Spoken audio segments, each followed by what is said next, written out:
Good evening, ladies and gentlemen. Welcome to the Time and Again broadcast of the Mamaroneck Historical Society. I'm Donald Marsh, the Society President. Welcome you to the November 2000 broadcast. We have genuflected before the God of science only to find that it has given us the atomic bomb, producing fears and anxieties that science can never mitigate.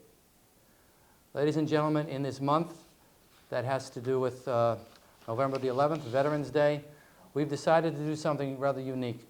We've decided to do a story on what should we say, not the men in blue, not the men in gray, not the men in tan, not the men of the armed services, but the folks at home. The folks at home, the unknown warriors of the Cold War. As you may remember, the Cold War began just about the time World War II was ending.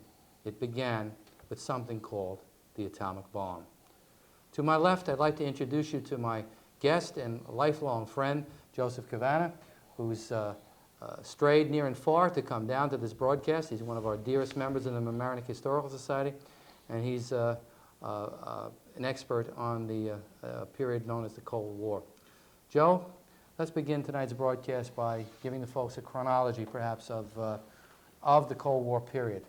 Well, Don, before we start with the actual Cold War, those people who were familiar with the period prior to World War II or the U.S. entry into World War II will remember that in our country there was a bit of a fear of being bombed and attacked.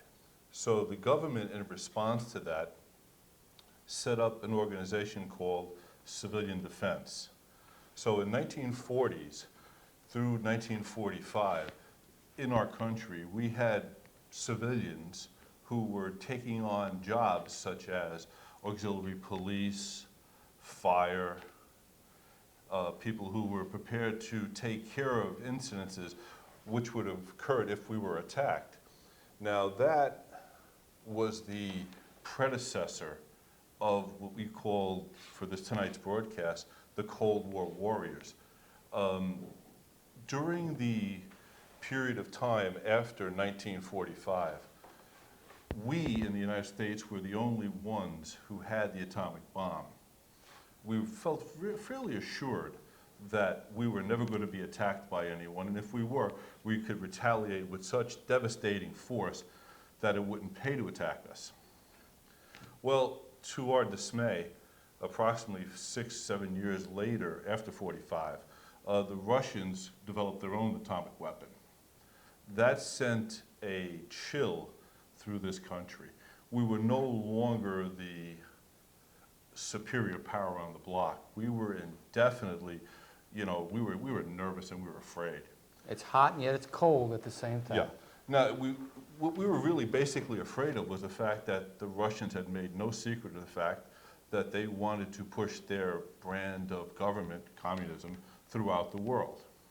To that end, the government now also found that we were having the civilian population being fearful. So what they did was they resurrected civil defense again. Now, people can sit back and say, what good would some organization such as civil defense perform if all of a sudden they're dropping nuclear weapons? One has to remember that within the period of time in the 50s up until approximately 1960, the thing that we had to fear were bombers, man bombers. And to counter that threat, with the United States, with the cooperation of the Canadians, had set up very, very, very large, what we call radar picket lines. And there were approximately 3 of them. One was the distant early warning, ballistic early warning system, and the mid-Canadian early warning line.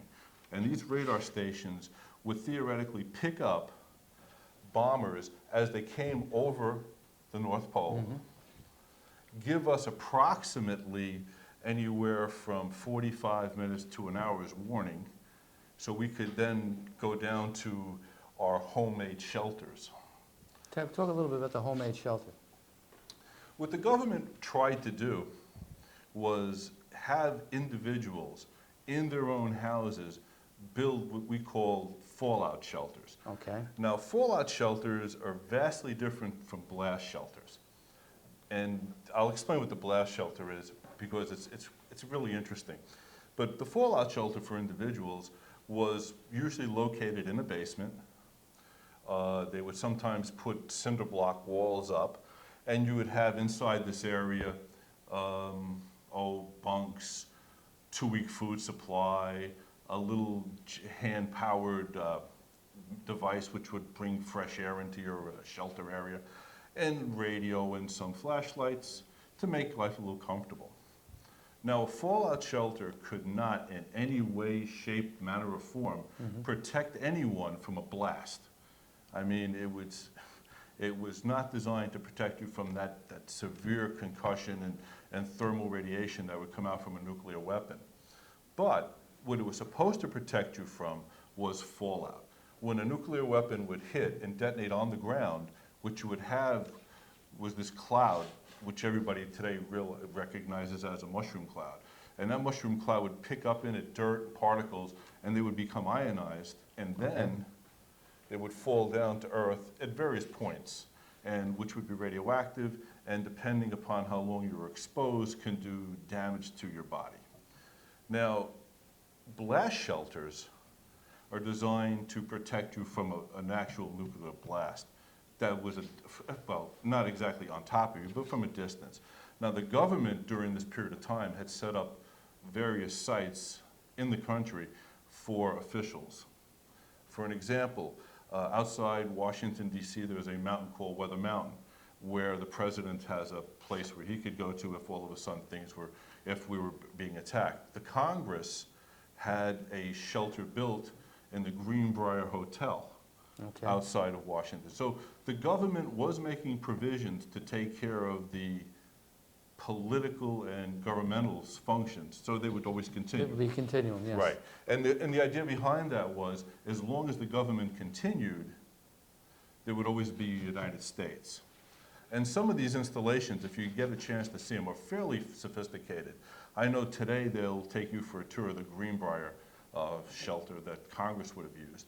And what you had there was a duplication of all the facilities they would need to run the country. You had a Senate chamber, you had a House chamber, you had offices for their staff, you had communications capabilities so they can communicate with the population during these times of emergency. So the government, in essence, made sure they took care of all the government officials, but there was something missing here. And what the government then was finding out was that people who could afford to build fallout shelters did.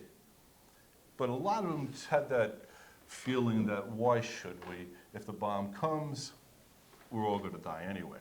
But there were people out there who honestly and truly believed that we could do something. So to that end, during that period of time from about 1950 to 1960, you had people volunteering for civil defense. And those people felt that they could do something and help their country if all of a sudden they were attacked. And the functions they provided were similar to those that they provided in World War II. You had auxiliary police, you had fire, you had people who would go out and do chemical warfare, but and help distribute gas masks and decontamination of various chemical agents. But the other interesting thing that was added to this was what they called radiological defense. And radiological defense was basically the issuance of Geiger counters and instrumentation that would allow people to then survey areas to see whether they were hot with radioactive fallout or contamination. Now, if we think back to the period of the 50s, let's see, in New York City, there were massive air raid drills where they would evacuate Times Square, they would evacuate the whole city, and everybody would run downstairs to the bomb shelters. Do you remember in the era of when we spent time in school, it was the famous duck and cover. Duck and cover. That was the one. You'd dunk under the desk and you'd hide for cover, and you were supposed to be saved from the blast, the fallout, and everything else. But you see, the problem with all those things were people, when they would see pictures of Nagasaki, Hiroshima, the total devastation, you would find it very difficult to understand how anyone can survive a massive attack. Now, the thing that people didn't realize, that the government officials realized, that during the 50s, we didn't have an extremely large stockpile of nuclear weapons. I mean, it was not very large. And we didn't have missiles flying back and forth in those days. So it was theoretically possible to survive an attack in that fashion. But still, the question always comes up, do you really want to, be around after a war of that nature? And the answer is, it's too horrible to even consider. But there were people out there who seriously thought that they could provide some assistance if something like that would happen. And those people did their jobs until, oh Lord, I believe 1970 is when most of the war aspect of civil defense was really just kind of terminated. So you went from essentially World War II to 1970. Now, Okay, now back it up to 50, say 52. okay.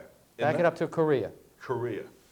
What you see to the left and right of me here are samples of posters that were put out. These guys here? Yep, these two right here. Now, these were posters that were put out in 1952, and there was a series called Alert America. And these are pretty somber kind of posters. Especially that one. Yeah, this one over here where you can see, it quotes, "To win, the enemy must smash our morale," and you have a female with a dead child over here. And people looked at these things and would be extremely upset. So and these were things that you probably would have expected to come out of, let's say, World War II, with the type of propaganda machine that was going there. But this was in peacetime. And like I say, fairly somber and scary. So people would volunteer to man what we would call today emergency operating centers in various cities to make sure if something would happen, they would be in a position to help their neighbors. And again, now let's pull up to 1960 for a second, because that's basically when you and I kind of got involved with this program. In the 60s, John F. Kennedy felt that it would be virtually impossible to survive a nuclear attack. So what he had in mind was an anti-ballistic missile program. And this anti-ballistic missile program was supposed to intercept missiles as they came over the North Pole around the area of Canada. Now, the thing with that would be was we would intercept the missiles in the air, so what you would only have is minimal damage on the ground, but radioactive fallout. So that's when all of a sudden you saw the sign over there that says fallout shelter, the yellow and black signs, appearing on buildings. The government made an effort to make public fallout shelters. And today you'll still see these signs in places like post offices, city halls, older schools, where people could have taken refuge if all of a sudden a war had taken place. Now, the government also at that time felt it necessary that they would stockpile it, and at the end of the presentation we'll go over some of the stuff they did stockpile it with. But the government would stockpile it with enough food and water and supplies, medical supplies, to last for approximately 2 weeks. And at the end of the 2 weeks, you would come out of the shelter and everything would be fine. Theoretically. Theoretically, yes. Joe, what's the significance of the triangles?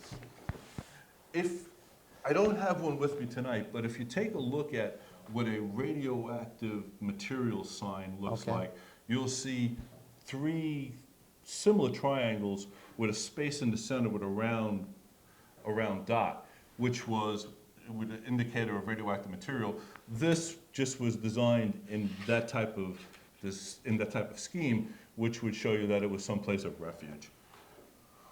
Okay. If I'm correct, they used to stockpile these in all public buildings and larger apartment buildings, Yes, so that folks would go into a basement area, hopefully without windows, if I'm right, Right. without the windows, not facing out towards the street, and away from glass. It had to be away from the glass, and these would indicate to the public where they could go, and they would find proper canisters of food, Right. survival gear, and methods of getting through for a period of up to 2-3 weeks, if Right. necessary, stretching it. And hopefully, that was all it would take. right. That was the theory. That was a theory. All right. A couple of things happened. Go ahead. One, the president was assassinated. Two, we never built the anti-ballistic missile system that we thought we were going to build. So, at that point, we changed our philosophy from we could defend ourselves to what we called MAD, or mutually assured destruction. The idea always was at this point, hey, we will have sufficient firepower to destroy the Russians and their allies, and they'll have sufficient firepower to do the same to us, so nobody will want to use these items.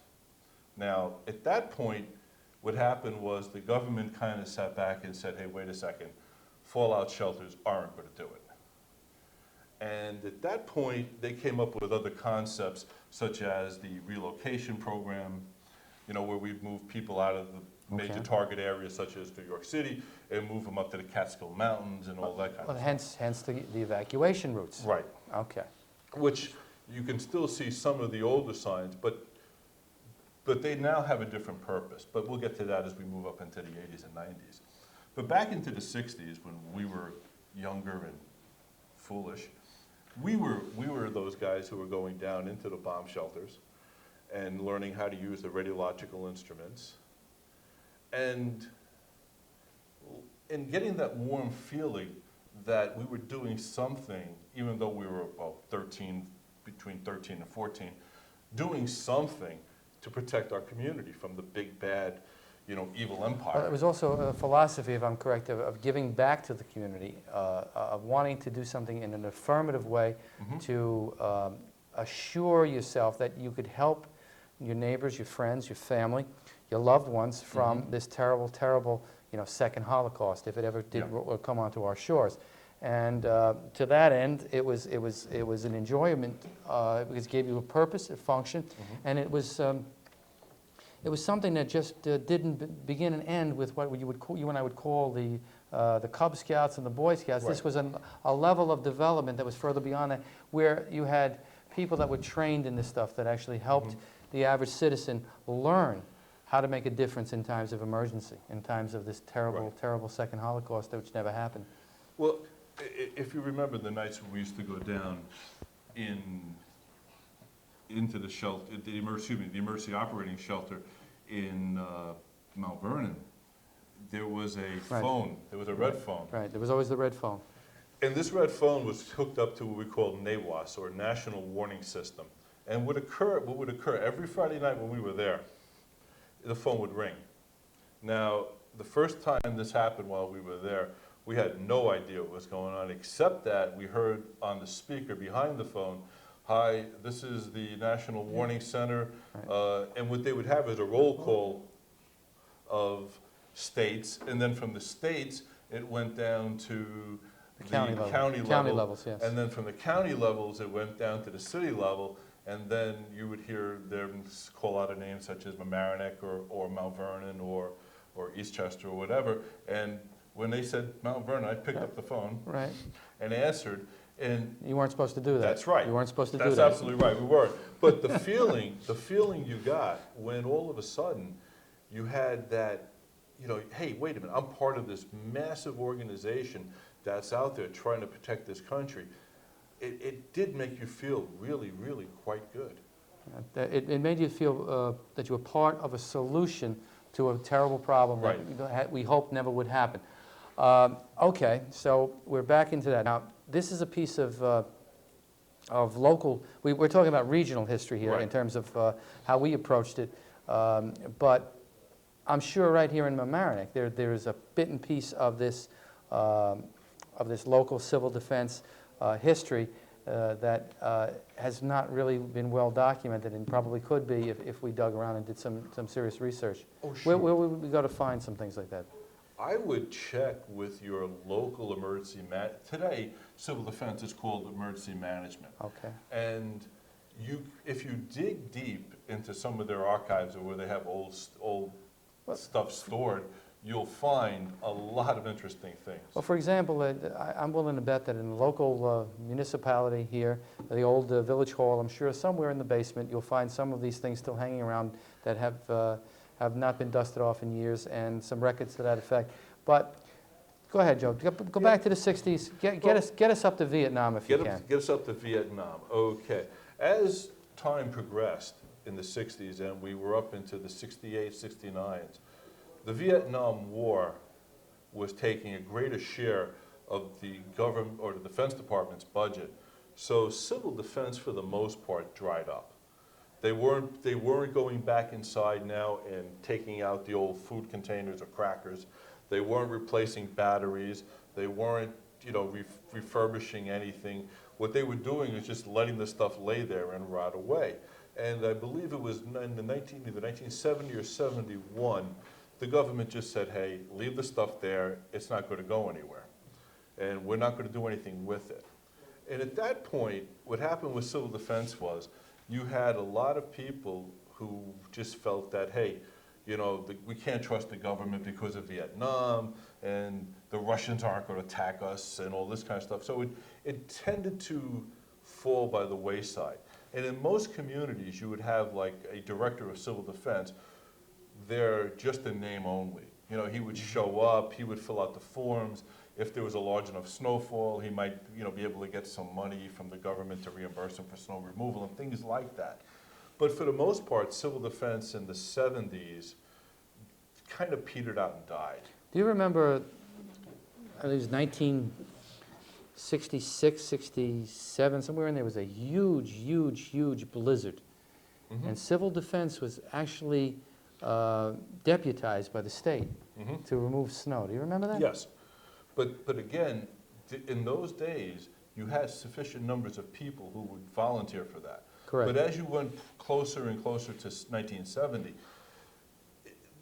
the climate in this country changed, and there was a lot of disenfranchisement with the government. So people just said, the hell with it. I got to take care of myself. I'm not going to worry about anybody else. So what you're talking about is a shift in people's outlooks on terms of giving back to a community and involvement in the community without being compensated. The volunteer spirit. Almost died. Almost died. But then, after the 70s, we got into 1979, 1980, and we had the president who was elected was Ronald Reagan. And Ronald Reagan had saw that the Russians were pumping tremendous amounts of funding into civil defense. So President Reagan's idea was, well, hey, the United States is not going to be a second-rate military power, so we're going to build up our military forces again, and then what we're going to do is we're also going to start civil defense again. And what he started doing was not infusing great amounts of money, but he started to infuse funds back into the system. And to upgrade it or make it more modern, we started calling civil defense emergency management. Okay. Now, emergency management, if you get some of the manuals that they'll put out today, you'll notice in there they'll talk about hurricanes, we'll talk about tsunamis, we'll talk about earthquakes, we'll talk about fires, we'll talk about everything. And in the back, usually the last 3 or 4 pages, you'll talk about national emergencies. And that today is what we classify as, in the old days, a nuclear attack. But some of the functions that the emergency management people today serve is vastly different in some ways that what we did earlier on in the 50s and 60s, but in some ways similar. Today, we provide emergency communications. The radio, we have a radio here, but this is an older one. But today we use modern radios. We also go out today and help people who get lost in woods. If all of a sudden, let's say there's a parade or some kind of major function, we have auxiliary policemen who go out there and help, and back up the regular police. We've also provided search and rescue functions up where we are. And in a major blizzard, which we had approximately 2 years ago, we provided transportation for doctors and nurses to get to their hospital jobs because we had four-wheel drive vehicles. So today, you still have a civil defense organization called emergency management agencies in your respective cities, and you still have people now volunteering, again, not in the same numbers you had in the early 50s and 60s, but you still have people volunteering to help their local neighbors out in times of need. Well, that's pretty much a good summation as ever. But, Joe, tell the folks about the issuance of gas masks. Oh. I mean, it's impossible to talk about civil defense preparedness, especially even in today's times with the threat of gas attacks, the threat of terrorism, this kind of thing. A gas mask is almost second nature in a place like Israel. Yet in the United States, most people wouldn't even recognize it. Right. Well, what you have over here on the table are 3 gas masks. The first one that you see at the end of the table was issued in 1930, was manufactured in 1939 and issued to the people in this country. The one in the middle, the black one, that was a gas mask manufactured in 1945 for issuance to people in this country. And the one at the very end, this one right here, this one was that's a surplus military gas mask, which was given to civil defense. Civil defense usually got military surplus. Right. Okay. But the interesting thing, and Even the Jeeps. in the Jeeps, yes. But the interesting thing is today, there is a greater, the U.S. government today is worried about what they call weapons of mass destruction. In the old days, the only people who could come up with a nuclear weapon would be either the Russians, the Chinese, the Americans, the British, the French. Today, with a little bit of technology and a little bit of money, you can fabricate a nuclear weapon. So unlike the old days when you had the Russians and the Americans, today it's an open game out there. And what they've now found is, hey, why build a nuclear weapon? Why should I go out there and spend millions of dollars to build a weapon and do this act of terrorism when you can go out for a relatively small amount of money, pick up some chemicals and make chemical weapons? Correct. Which will create more panic. Now, in the 50s and the 60s, you had the U.S. government stockpiling things such as morphine. They were putting into boxes literally 150-person hospitals, okay, and distributing around the country. Today, we're doing the same, not the hospital thing, but we are stockpiling in strategic areas antidotes for various chemical weapons. Today, we're also training our local fire departments and police departments and emergency management agencies how to combat these weapons. If all of a sudden, God forbid, such as what happened in the Japanese subway, someone let some sarin gas go, and sarin gas is basically a nerve weapon, and which is a very unpleasant way to die. But that happened, and if you could see the response from the Japanese, and I did read something on it, they did a very nice job, but some of the first responders who went into that subway were also affected by the gas. So what we now are doing in this country are training our first responders, which would be police, fire, and your ambulance corps, and also emergency management personnel, how to respond to those type of events. Unfortunately, the public is not really well versed on that, and they're not really prepared to handle things like that. And just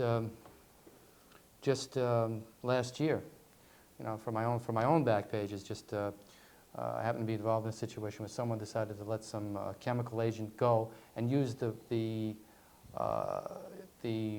facilitation of a microwave to make it propel into the air and spread even quicker. Yeah. Needless to say, I can tell you the entire room of people were completely wiped out, and most of them wound up in the hospital. Fortunately, I was not one of them because I got in a little late, but to be able to know what to do and to be able to know how to help and to make a difference is critical in a case like that, and most people aren't aware. The fact of the matter is, and it's something I picked up from when we were back there in the 60s, dealing and working with civil defense and the emergency management agencies later on in my life, is that we learned things that we could always use. For an example, we learned first aid. Right. We learned how to transport people, God forbid, if they were injured. We learned how to respond to certain, again, we don't have some of the proper equipment today to do that as civilians, or if you want to call it that. Do you remember the stretcher drill? Oh, yeah. I mean, but all those things came into play, and it gives you, the more knowledge you have, the better you are. And what civil defense did for a lot of people was teach them how to deal with certain situations. So if all of a sudden you came upon something, you weren't totally taken aback and panicky. Right. You would think out, you would know what to do, and you just kind of do it. And today, with the way the government is dealing with these, the possibility of a use of a weapon of mass destruction, of stockpiling chemicals and supplies or antidotes and doing all this training and stuff, it's really almost not as dramatic as it was in the 50s, but in that similar vein of teaching people how to deal with these weapons. Well, look at the water system. New York has probably got one of the best public supplies of water in the United States. Falls wonderfully down the Catskills, falls wonderfully down through the hills and the dales of the counties of Greene County, down into Ulster, down all the way down to, finally it reaches Westchester and down into New York City. There's so many points of access along the reservoir route for fresh water that could be contaminated by some terrorist. I'm sure civil defense and emergency management continues to play a role in preserving that, but I know that this patch brings back memory here, and you might want to show this to the folks at home and explain that to them about the reservoirs. I remember doing the reservoir patrol with you many nights. During the 50s and the 40s, during those times, there were people assigned to protect certain, what they classified as strategic points in the reservoir system, and they were issued these patches. And I don't know if your camera could pick it up, but up at the bottom it says water. And this one is particularly interesting because it has the person's name and address who lived near the reservoir, who has, I picked this up from his son. His father had kind of passed on, but he still kept this because it was important to him, that he felt he was doing something in those days to protect his country. But today, our defense against what we classify as biological weapons really starts off with people such as your anti-terrorist command in, let's say, the FBI, and your local police departments and the state police and things like that. They're the first line. If it ever gets past that, then you would have to call in on an attack such as a biological attack. You'd have to call in the federal forces to do something on that, because that's kind of tricky to deal with. You need massive amounts of medical support, and it can get really, really quite disastrous if it ever got to that kind of point. All right. When we say unknown Cold War warriors, Joe, but we're talking about this period of time that's synonymous with the Cold War and immediately afterwards. And what pops into most people's minds is the fact that things got so super hot. I mean, I remember the Cuban Missile Crisis like it was yesterday. Right. And I want to just back it up to that point. I remember we were right on the brink where someone had to blink. Otherwise, it could have been a completely different story. And during that period of time with the Cuban Missile Crisis, all the main sections or centers that operated for civil defense were manned. And they were manned, the state functions were manned 24 hours a day. And yeah, you're absolutely right. It was extremely tense, and people were very, very worried about being attacked. And again, you had people who were going into the state shelters or the state capital shelters and their local shelters just being ready to do something if something happened. And they thought by being there that they would do, they were doing something to stop the possibility of an attack. Right. But, excuse me, but again, today, there are people who do the same type of function. There is a place called Mount Weather outside of Virginia, excuse me, outside of Washington, where you have manned 24 hours a day, 365 days a year, somebody sitting there waiting to push a button that will activate an emergency warning system that you catch on your television sets to let you know something is happening. So these persons that you don't know who they are. That's exactly why they're unknown, Joe. That's right. You don't know who they are, but they constantly sit there in their jobs, and those volunteers who go there, you know, and get the training, those people do this because they want to help their local communities Well, that's and their neighbors. Again, it comes down to the unknown Cold War warriors. This is an unknown piece of history that we've chosen to do in conjunction with you know, the month that we pay tribute to veterans. Not that we are veterans, but we're veterans of a different kind of a war. Now, there is something interesting. There were a large outcry when the Cold War ended. And depending on what you did during the Cold War, possibly were a civilian employee of the government, or maybe you did, work in an emergency operating center or something like that. If you could provide to the Department of Defense sufficient information that you did do something to help win the Cold War, they will send you a certificate saying that you were a participant and honorably served during the Cold War. And I don't have that address, but I'll try to dig it up if anybody would like to have it. If you'd be good enough to share that with me, Sure. in the event that some of our listeners at home want that information, I'll be happy to forward it to them if you'd be good enough to send that down to me. That means you and I qualify for veterans benefits. No, you don't qualify for veterans benefits, but what it does say is, hey, thank you for, That's right. for providing a service to your country. And more so, you weren't paid for it, and you didn't have, you don't get veterans benefits for No, it. I'm teasing you. Oh, I know, but still, you did it out of love of country and love of your that's right. community. The benefit is in service to those that might need your time. And that goes with the Civil Defense, the Civil Air Patrol, Right. all kinds of organizations like that were so instrumental in that. Which brings me back full circle to winning the Cold War. People very often stop by and visit me in my office, and they see this framed, 8x10 glossy of Ronald Reagan sitting right behind my desk, and they often ask me why I have that there, and I stop and I give them a history lesson that we've given the community, the folks at home here tonight, about how through Ronald Reagan's tenacity in deciding to build up the defenses and in deciding to challenge the Russians and daring them to blink for the second time. And them in fact blinking ended the Cold War. And I think the most memorable line I could ever remember is when he pointed his finger and challenged Mr. Gorbachev to tear down that wall. I think that's one of the most memorable lines of the American presidency that I remember in my lifetime. And for that, I thank him. No, he did. Ronald Reagan did, in his 8 years, more to provide for the security of the world than any other president down the road. He did run up a national debt, which was regrettable. But by doing that, what he did was he actually, you're right, challenged the Russians. Come on, keep up with us if you think you can.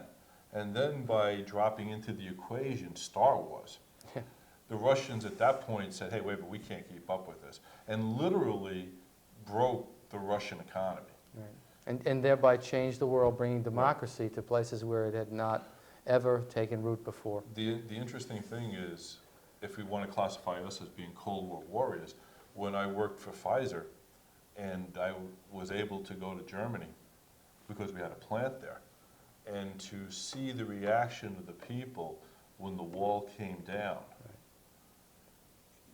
it did really give you a warm feeling that, hey, we did something good here. Our country really did something good. And maybe we weren't part of the military establishment at that time, but we were part of a group of people who did support our national policies and tried to, support our country in our meager ways. Joe, I don't have many personal artifacts left in my own civil defense and civil air patrol collection, but I do have a few things. Didn't bring any with me tonight, but I remember there was a picture of you and I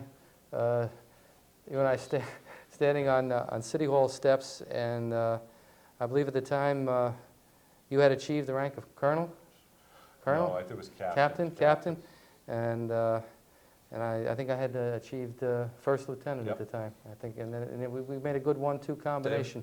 Damn straight. Yeah, pretty good. Joe, do us a favor. While the folks are here and for the folks at home, maybe we can take these lavalier mics and kind of walk through the process and tell them what these different things are. Okay. Real quick. I mentioned before, these are some gas masks that were issued by the United States government to the civilian population. The reason why this one is so small, this one was for a child. This one was for World War II. This one was issued just after World War II. And this one right here was a military surplus gas mask that was given to civil defense for their use. And that was during the 60s. Right, this is the one I have the most vivid recollections of. Again, this is what people are most familiar with. This is a fallout shelter sign that they would place on buildings. During the Second World War and just in the 50s, the major indicator or sign that somebody was in civil defense is they used to wear white helmets. And the reason why they were white is you could see them in the blackouts. Right. When you couldn't see anything. We didn't talk about the blackouts.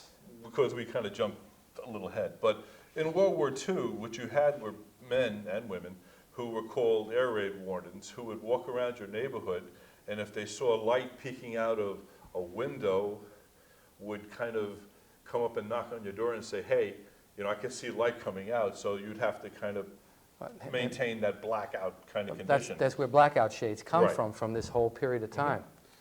So they would wear the white hat and they'd walk around with a whistle and an armband like those over there, and would walk their neighborhoods as wardens, making sure people, follow the rules. And then you had airplane spotters, remember that? Right, the airplane spotters, basically along the East Coast, the northern border with Canada, and the West Coast, they were watching out for German planes which were going to come across. And then in the 50s and up to, I think, 1960, they were watching Russian bombers. Right. And they did a job making people feel safe. This is a canister I remember. This is dated 1962. Mm-hmm. This is a canister what the federal government would supply and put into the fallout shelters, filled with 17.5 gallons of water. In a normal fallout shelter for 50 people, I think you'd have something in the neighborhood like 20 to 25 of these. So you'd have water to drink during your 2-week stay. As we walk around this way, Don't forget the armbands. we'll do the armbands right now. These were, everybody would always see anybody in civil defense. One of the identifications where they'd put an armband on your arm like this to let you know who they were and what their specialty was. What's the Iron Cross? The Iron Cross is fire department. And this one right here that has something that looks like a shield. Yeah, let's do it on you. The shield is the police department. So you'd always know what their specialty was by looking what the symbol was in the middle of the circle and the triangle. Again, here's another helmet. But also here, what we have is a sanitation kit. And the sanitation kit was placed inside the fallout shelter and allowed people to maintain some semblance of a sanitary condition. It contained everything from toilet paper to a commode seat, which you could kind of convert this into a commode. Let's not go into that. Yeah, we won't. But then also in a fallout shelter, what you had were boxes of food, and the food consisted of crackers and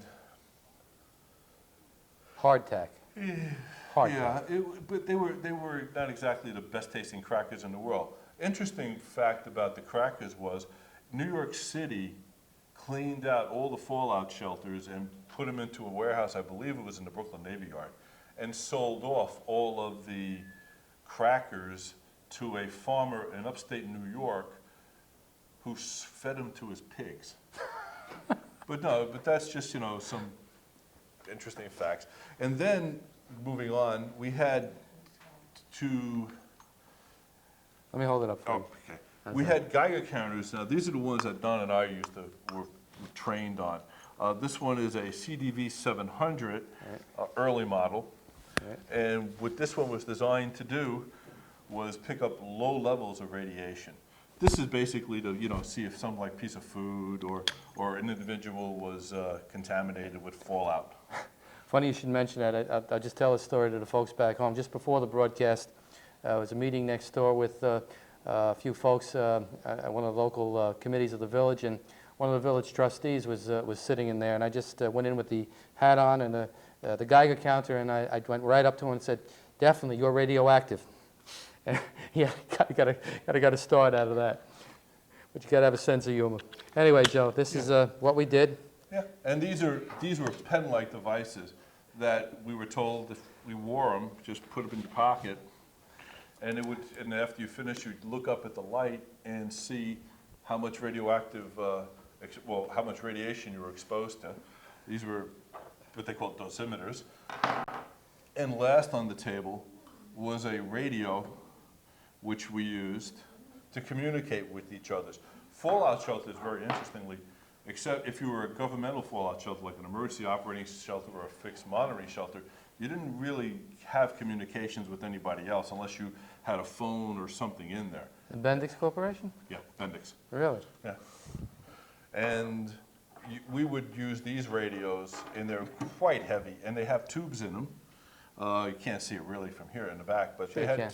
well, turn around. And these were old. These were made in the late 50s, early 60s, and they didn't use a lot of transistors in those days, and you had tubes and quite heavy. Today, something like this thing weighs probably somewhere in the neighborhood of around 20 pounds. It's in very good condition too, Joe. Well, what the heck. We try to keep these things for posterity, but you could probably have something that you could fit in your hand and only weigh about maybe 8 or 9 ounces now, and probably have twice the range that this thing had. So basically, this is some of the things that the government would provide to localities so that they could protect their people. There you go. So.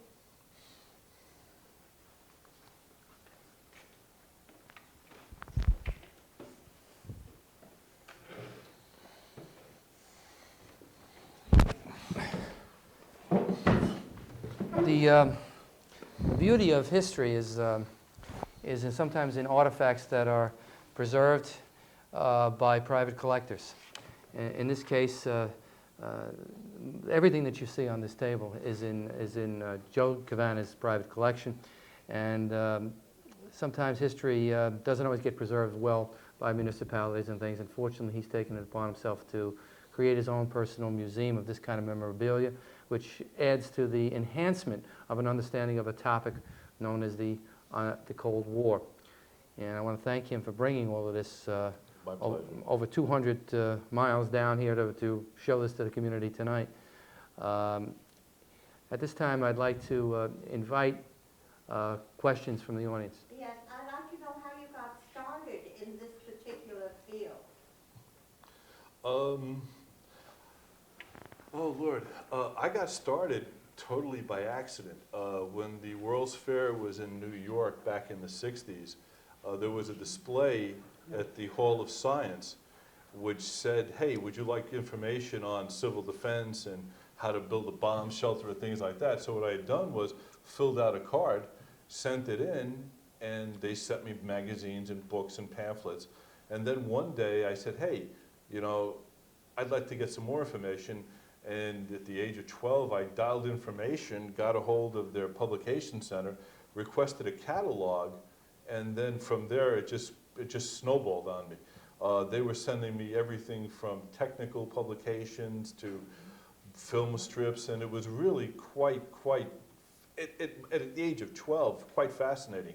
And then at 13, I started a science project growing radioactive Himalayan barley seeds for a science fair that we used to have in New York City. I don't know if they still do now, but, and it just caught my fancy, and I just took off from there.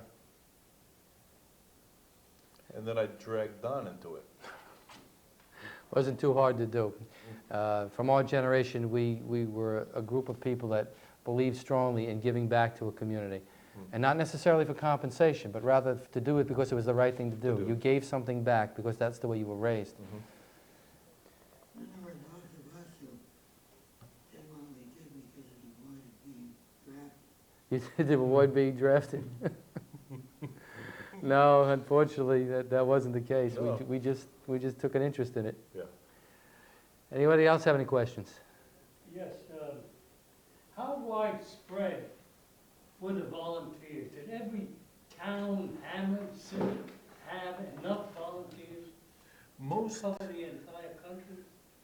as far as I could see from what I've read, the answer was yes. Most little towns might only have 1 or 2 or 3 persons, but they had volunteers. Whether there was, a lot of the volunteers were people such as ham radio operators who wanted to, make sure the communications went in. So they had their own little section of civil defense, which was called RACES. But for the most part, yeah, most communities had them. Today, now I don't know about New York because I live up in New England now, but where we are, every town has an emergency management agency. Now, my town where I live is 15,000 population, and we have 15 people who are part of that. In the town where I work, I'm part of their organization because I'm there most of the day. We have 125 volunteers. And again, today, we're more interested in worrying about things such as if a hurricane hits us, if perchance a major snowfall, or let's say some major what do they call it, chemical kind of problem, hazardous material spill or something like that. We don't necessarily go in there and deal with it, but we'll back up the first responders, such as the fire departments or the police departments. But yeah, today we still have most of the smaller towns have somebody, because it's also a way of picking up federal funds. Because somebody will then say, hey, we did this, and you send the request into FEMA, and they might send you back some money for, something that you did to reimburse you. So yeah, most locales have had people, and today we still do have people doing this.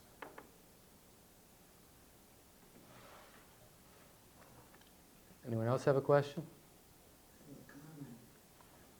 I do know that New York State requires every community and every school to have an emergency management plan. Repeat it. Yeah, every school and community has an emergency management plan in place, which New York State law. which is a state law that's followed and requires to be implemented and actually practiced. This gentleman had a comment he would like to make.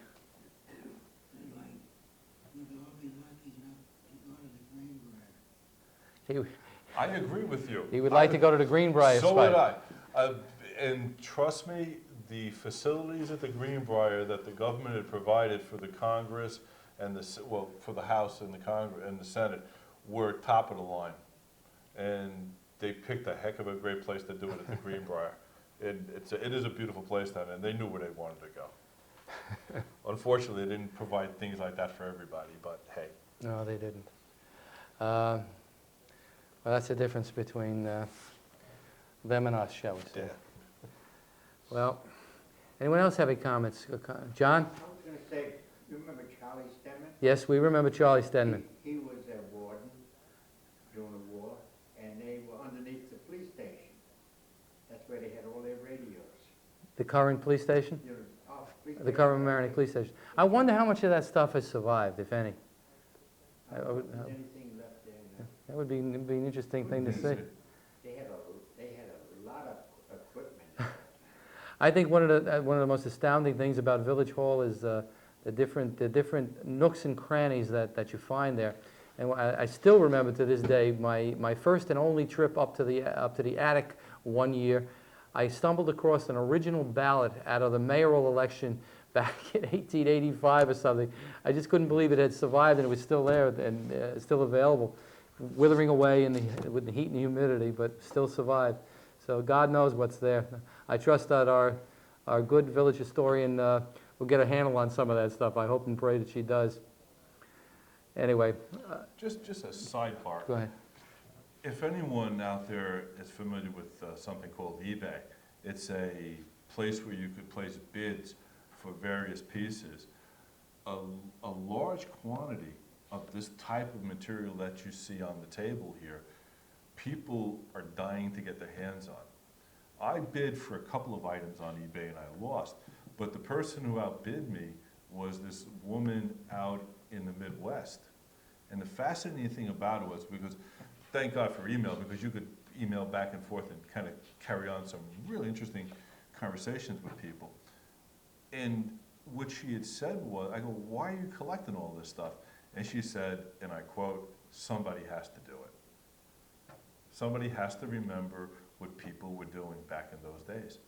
So I'm not the only one who collects this stuff.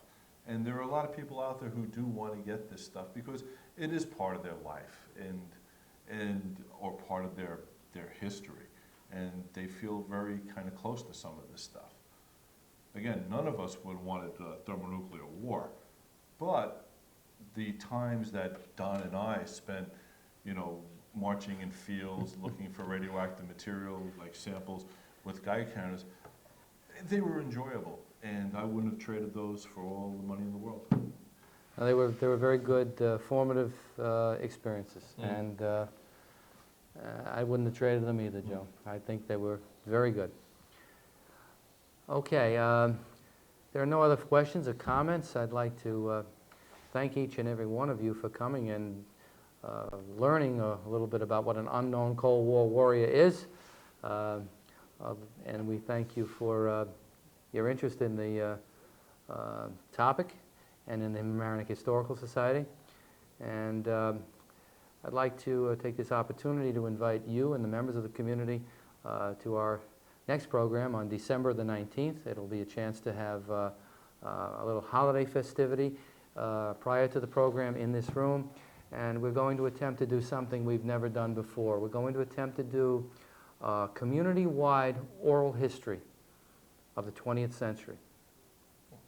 And we're going to invite each and every one of you to come, to bring your recollections of the moments that you remember most of the 20th century, and to inviting you all to bring an artifact that you consider to be a most significant item from the 20th century that you could talk about. And we're going to do that in this room on the 19th of December, something that's never been tried before. And those of you that know me know that I'll take that walk out on the bar and see what happens from the diving board. But please come, please be part of it. Please come and celebrate the holidays with us, and please come and celebrate the last program of the 20th century with us. I'll leave you with this parting thought. We talked about civil defense. The best offense is always a defense. Thank you very much for being part of the Time and Again series. This is Donald Marsh saying thank you and good night. And thank you, Joe Cavanna, for coming 200 miles to do this program. Pleasure.